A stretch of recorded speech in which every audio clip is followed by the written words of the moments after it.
Il y a scénario qui fait peur aux Britanniques que le Royaume-Uni quitte l'Union européenne sine die sans accord. Il n'est pas exact de dire que le plus probable, c'est le no deal.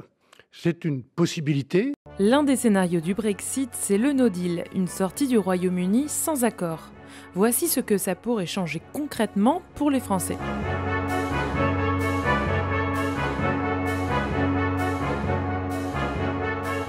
Yann et Sandra vivent à Londres avec leurs 3 enfants depuis 2 ans. Pour rester sur le territoire, ils devront déposer une nouvelle demande de résidence avant le 30 juin 2021. Ils deviendront alors résidents temporaires car ils vivent au Royaume-Uni depuis moins de 5 ans. Ils auront droit au statut de résident permanent lorsqu'ils auront dépassé les 5 ans sur le territoire. Pour le reste, ils gardent exactement les mêmes droits que les citoyens britanniques, à savoir travailler sans permis de travail, l'accès aux soins de santé, aux pensions de retraite et aux aides sociales. Et pour eux, c'est tout.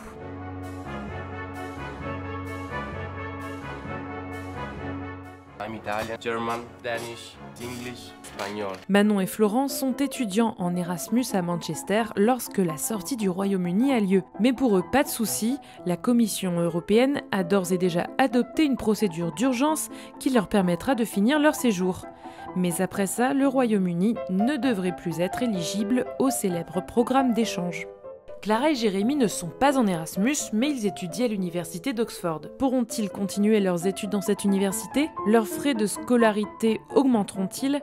Leur sort sera totalement suspendu aux décisions du gouvernement britannique.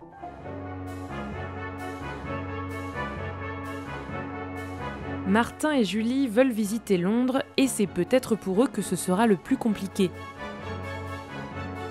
Pour s'y rendre, ils pourront toujours prendre l'Eurostar, mais les contrôles de sécurité seront renforcés. Cela provoquera de très longues files d'attente. L'Association européenne du tourisme a même calculé que pour contrôler tous les passagers d'un Eurostar complet, soit 900 personnes, il faudrait au total 22 heures. Oui, vous avez bien entendu, 22 heures.